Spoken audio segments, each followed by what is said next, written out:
नमस्कार दोस्तों, ocean network में आपका स्वागत है। मैं हूं ओमकार चौधरी।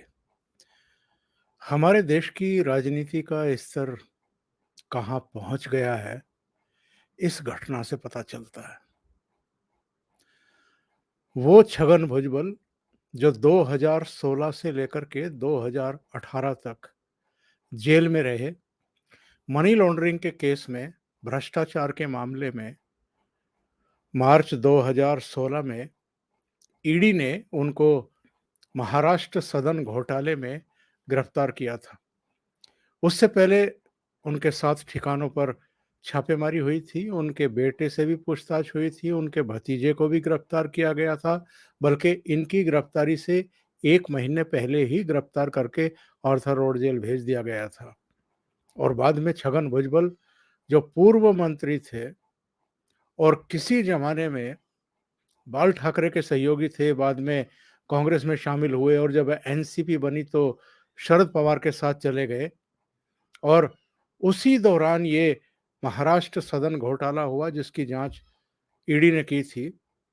उन छगन भुजबल के स्तुति करने के लिए अगर उद्धव ठाकरे उनके 75 साल पूरे होने के सिलसिले में जो समारोह आयोजित किया गया उसमें पहुंच जाते हैं, तो आप समझ सकते हैं कि भारतीय राजनीति का स्तर कहाँ चला गया है।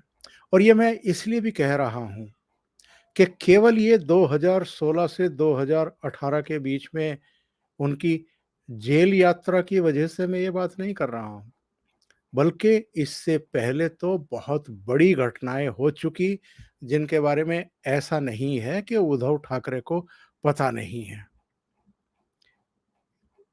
बाल ठाकरे को मातोश्री 500 पुलिसकर्मी भेज करके गिरफ्तार कराने वाले भी छगन भुजबल ही थे सन 2000 में 25 जुलाई को। और बाल ठाकरे को मुंबई में उनके घर से गिरफ्तार कराया जाए, ये अनहोनी घटना हुई थी उस समय। पहले उनको मेयर के आवास पर ले जाया गया, वहाँ विधिवत गिरफ्तारी की औपचारिकता निभाई गई। उसके बाद एक कोर्ट में उनको पेश किया गया और मसला भी कम से कम 8 साल पुराना था। 2000 बा 1992-93 में जब मुंबई में बम ब्लास्ट वगैरह हुए थे, तब सामना में कुछ संपादकीय लिखे गए थे और उन संपादकियों की भाषा शैली कुछ ऐसी थी कि उद्धव ठाकरे के पिता बाल ठाकरे के खिलाफ मामले दर्ज किए गए थे। लेकिन 92-93 में जो मामले दर्ज किए गए, उन पर सन 2000 तक कोई कार्रवाई की नहीं गई। वो फाइल ठंडे बस्ते में ही रखी गई, जो भी सरकारें आती रही, जाती रही। तो सवाल ये है कि जब ये गृह मंत्री बने छगन भुजबल, तो इन्होंने वो फाइल क्यों खोल ली? उस पर गिरफ्तारी के आदेश पुलिस को क्यों दे दिए? तो ये जानने के लिए थोड़ा-सा पीछे जाना पड़ेगा और ये समझना पड़ेगा कि बाल ठाकरे से इनकी अदावत, इनकी दुश्मनी आखिर इतनी कैसे बढ़ गई थी कि जिन बाल ठाकरे के खिलाफ कोई भी आवाज़ उठाने या इस तरह की निषेधात्मक कार्रवाई करने से बचते थे, उसके खिलाफ छगन भुजबल ने इस तरह की कार्रवाई करवा दी कि गिरफ्तार करवा लिया बाल ठाकरे को। और मज़ेदार बात ये है कि जब 2019 में उद्धव ठाकरे मुख्यमंत्री बने और एमवीए की सरकार बनी, यानी शिवसेना, एनसीपी और कांग्रेस की, तो छगन भुजबल को कैबिनेट स्तर का मंत्री बनाया गया। और इससे भी बड़े कमाल की बात यह है कि उद्धव ठाकरे ने उनके 75 साला जश्न में भाषण देते हुए ये कहा कि अगर छगन भुजबल शिवसेना ना छोड़ते 90 के दशक में, तो वो बहुत समय पहले ही मुख्यमंत्री बना दिए गए होते। आपको हैरत हो रही होगी ये जान करके कि जिन छगन भुजबल ने उद्धव ठाकरे के पिता को पुलिस भेज करके मातोश्री से गिरफ्तार कराया, उनके बारे में उद्धव ठाकरे उनकी प्रशस्ति करते हुए, उनकी स्तुति करते हुए ये कह रहे हैं कि अगर वो शिवसेना ना छोड़ते, बाल ठाकरे से ना भिड़ते, तो बहुत सालों पहले वो मुख्यमंत्री बन गए होते। और ये बात उन्होंने क्यों कही? क्योंकि अजित पवार उनसे पहले संबोधित कर रहे थे और अजित पवार ने कहा कि छगन भुजबल का बड़ा योगदान था एनसीपी के गठन में और इससे पहले वो 1990 में शिवसेना छोड़ करके कांग्रेस में शामिल हुए थे। फिर जब 1998 में शरद पवार के मतभेद हुए सोनिया गांधी से, शरद पवार, पीए संगमा, तारिक अनवर, कई दूसरे नेता, तो इन्होंने एनसीपी बना ली। तो छगन भुजबल भी इनके साथ चले गए एनसीपी में। तो एक तो उसका उल्लेख कर रहे थे अजित पवार। दूसरे वो कह रहे थे कि जब एनसीपी का गठन हुआ उसके 4 महीने के भीतर ही विधानसभा के चुनाव हो गए। अगर थोड़ा-सा समय हमें मिल जाता तो छगन भुजबल उसी समय मुख्यमंत्री बन गए होते। वस्तु स्थिति ये है कि जब वो चुनाव हुए थे तो उसमें कांग्रेस की सीटें ज़्यादा थी और विलासराव देशमुख जो हैं वो, जहाँ तक मेरी स्मृतियों में है, मुख्यमंत्री बनाए गए थे। और जब ये सरकार बनी थी तो उसके कुछ समय बाद एक संकट भी आया था सरकार पर, तो उसकी भी तारीफ करते हुए अजित पवार ने कहा कि उस संकट से उबारने वाले छगन भुजबल थे। और लगे हाथ उन्होंने ये भी कह दिया उद्धव ठाकरे से कि जब आपकी सरकार पर संकट आया था, अभी जून में जब सरकार गिरी, तो उनका कहना था कि जब 15 एमएलए ने बगावत की थी, उसी समय अगर आप छगन भुजबल से संपर्क करते, तो आपकी सरकार बच जाती और आप अभी तक भी मुख्यमंत्री होते। ये ऐसी बातें हैं जिनका कोई सिर पैर नहीं होता है, लेकिन ऐसे अवसर पर कौन किसके बारे में क्या कह दे, ये सब चीजें सिर से ऊपर उतरने वाली चीजें हैं। छगन भुजबल कहीं मुंबई से या महाराष्ट्र से बाहर बैठे थे क्या? या पेरिस में या लंदन में बैठे थे या न्यूयॉर्क या मॉस्को में बैठे हुए थे? वो तो उद्धव ठाकरे सरकार में कैबिनेट मंत्री थे ऑलरेडी। और संजय राउत को हमने देखा है ना भाग-दौड़ करते हुए शरद पवार के घर के। वो तो सरकार बचाने के लिए शरद पवार की परिक्रमा कर रहे थे ना उस समय। और शरद पवार ने डिप्टी स्पीकर के ज़रिए और जो गृह मंत्री हैं दिलीप वलसे पाटिल थे उस समय, उनके बल पर ये एश्योर भी कर दिया था कि हम उद्धव ठाकरे की सरकार पर आए संकट को टाल देंगे और हमारे पास ऐसा फ़ॉर्मूला है। तो अजित पवार कहना क्या चाहते हैं कि छगन भुजबल जो है, वो सरकारों को बचाने के मामले में इस तरह के जो राजनीतिक संकट आ जाते हैं राज्यों में मिली-जुली सरकारों पर, उसको टालने में और मैनेज करने में शरद पवार से भी बड़े सूरमा हैं। मतलब यही कहना चाहते हैं ना अजित पवार। बहरहाल इसको हम यहाँ छोड़ें, क्लोज़ करें।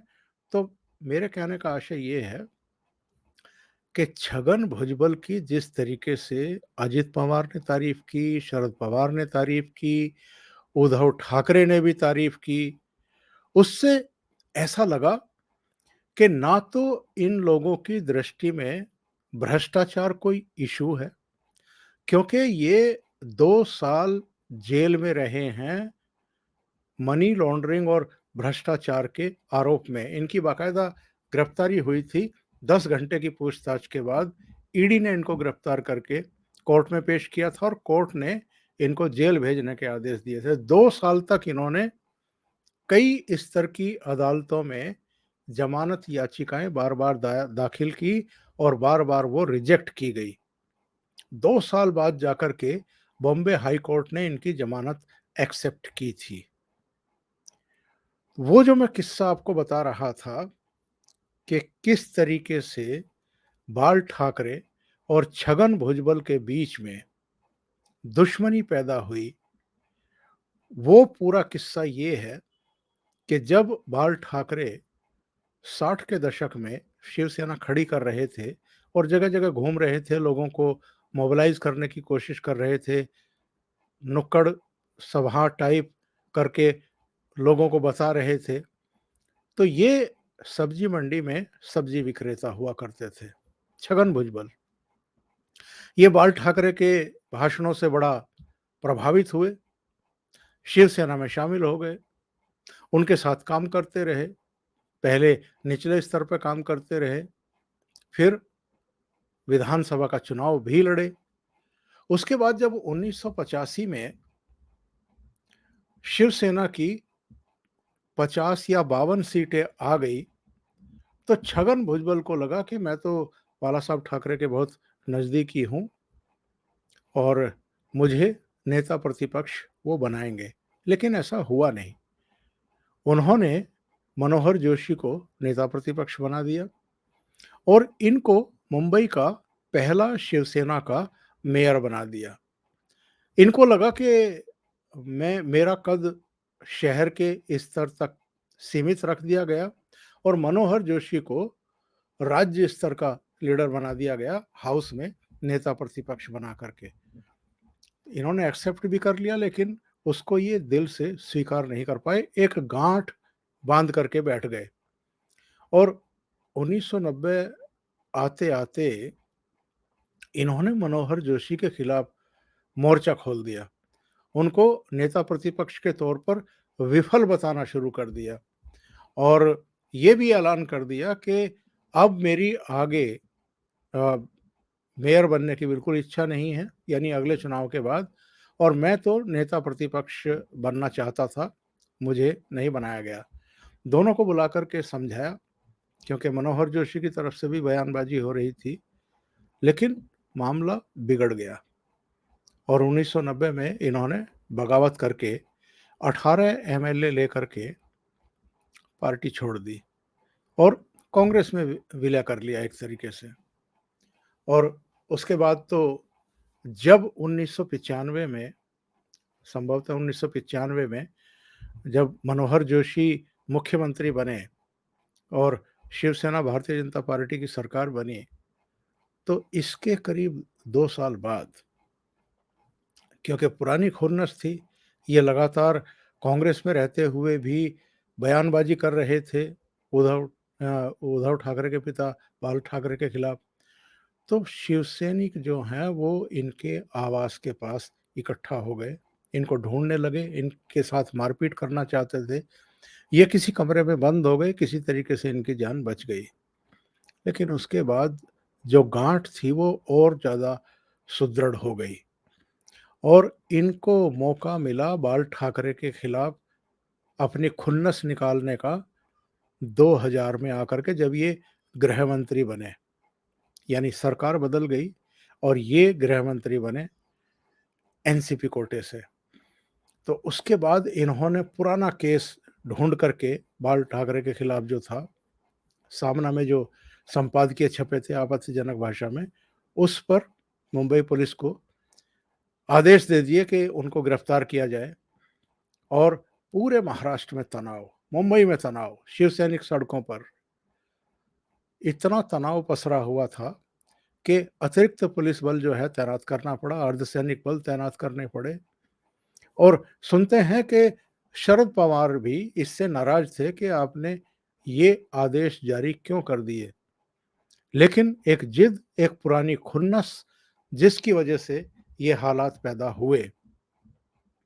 कुछ लोगों का कहना है कि बाल ठाकरे खुद ही गिरफ्तारी के लिए तैयार हो गए थे ताकि खून खराबा ना हो।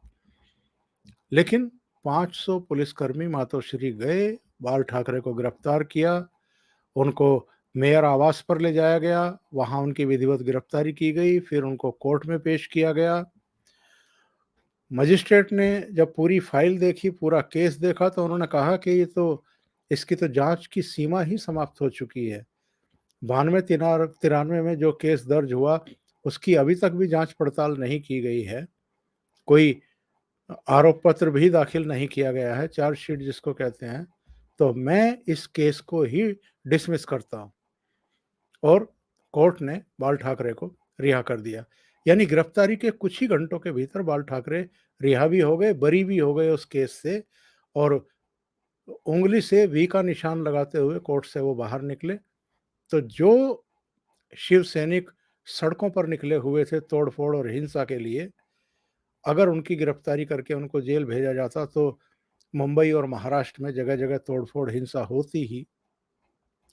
अब वो शिव सैनिक जश्न मनाते हुए देखे जा रहे थे। लेकिन ये सिलसिला दुश्मनी का आगे भी जारी रहा। ये खत्म हुआ जाकर के 2007-8 में और बताते हैं कि उद्धव ठाकरे को छगन भुजबल के पास भेजा था क्योंकि कुछ और भी केस मानहानि के और कुछ दूसरे मामले छगन भुजबल की तरफ से बाल ठाकरे के खिलाफ दर्ज कराए गए थे। तो वो केस वापस हुए और बाद में बाल ठाकरे ने इनको सहपरिवार मातोश्री भी बुलाया, खाना वगैरह साथ खाया, यानी मतभेद खत्म कराने की कोशिश थी। और चूंकि उस समय तक बाल ठाकरे की सेहत भी कोई बहुत अच्छी नहीं रह गई थी, इसलिए पूरा परिवार और उनके शुभचिंतक आसपास के जितने नेता थे, वो चाहते थे कि जितने भी केस दर्ज हैं वो वापस लिए जाएं और छगन भुजबल उसके लिए तैयार हो भी गए। जो इन पर अटैक करने के लिए शिव सैनिक इनके आवास में घुसे थे 1997 में, वो केस भी चल रहा था। 2017 में आकर के छगन भुजबल ने उसमें गवाही दी कोर्ट में। वो अपने पुराने बयान से तो नहीं पलटे, जो उन्होंने बयान दिया था कि शिव सैनिकों ने उनके ऊपर घातक हमला करने की कोशिश की।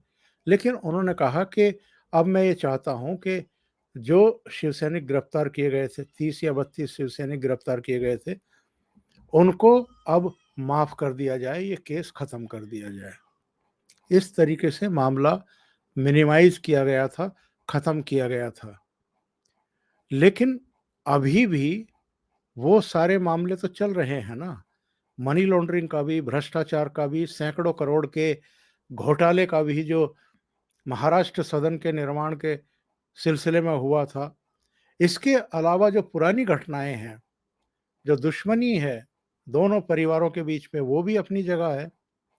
पर ऐसे में उनके 75वें जन्मदिन के मौके पर आयोजित समारोह में जाकर के जिस तरीके से उद्धव ठाकरे उनकी एक तरीके से स्तुति गान कर रहे हैं, ये तो बहुतों के गले के नीचे से उतरने वाली बात ही नहीं है। आज ठीक है कि बाल ठाकरे इस दुनिया में नहीं हैं, लेकिन कम से कम एक ऐसी घटना उनके जीवन के साथ हमेशा जुड़ गई, जो काम कभी किसी ने नहीं किया, वो छगन भुजबल ने कराया था पुलिस भेज करके उनको गिरफ्तार कराने का। तो ऐसे व्यक्ति को आप कह रहे हैं जाकर के कि अगर वो शिवसेना ना छोड़ते तो काफ़ी पहले महाराष्ट्र के मुख्यमंत्री बन गए होते। क्या वो ये कहना चाहते हैं कि 1995 में जब मनोहर जोशी को बाल ठाकरे ने मुख्यमंत्री बनाया था तो उनकी जगह छगन भुजबल बनते? तो सवाल ये है, मनोहर जोशी ने ऐसा पाप क्या पाप किया था और इन्होंने ऐसे कौन से पुण्य किए थे? बल्कि इन्होंने तो 1985 में मेयर बनाए जाने के बाद और मनोहर जोशी को नेता प्रतिपक्ष बनाए जाने के बाद एक तरीके से विद्रोह ही कर दिया था शिवसेना के खिलाफ और बाल ठाकरे के खिलाफ। और एक तरीके से पहला विद्रोह भी इन्होंने ही किया था। नारायण राणे या दूसरे लोग जो छोड़ करके गए हैं, वो तो बहुत बाद में छोड़ करके गए हैं। तो पहले विद्रोही शिवसेना के छगन भुजबल ही माने जाते हैं। तो उनकी तारीफ करना जाकर के उनकी शान में कसीदे पढ़ना, ये बहुत लोगों के गले उतरने वाली बात नहीं है। अभी के लिए इतना ही। बहुत-बहुत धन्यवाद। अगर आपको ये चैनल और इसके कंटेंट पसंद आ रहे हैं, तो लाइक करें, कमेंट करें, वीडियो को शेयर भी करें। अभी तक अगर आपने ये चैनल सब्सक्राइब नहीं किया है, तो सब्सक्राइब कर लें और साथ में लगे बेल आइकॉन को दबा दें, ताकि आगे आने वाले वीडियो और उनके नोटिफ़िकेशन आप तक पहुँचते रहें। बहुत-बहुत धन्यवाद। नमस्कार।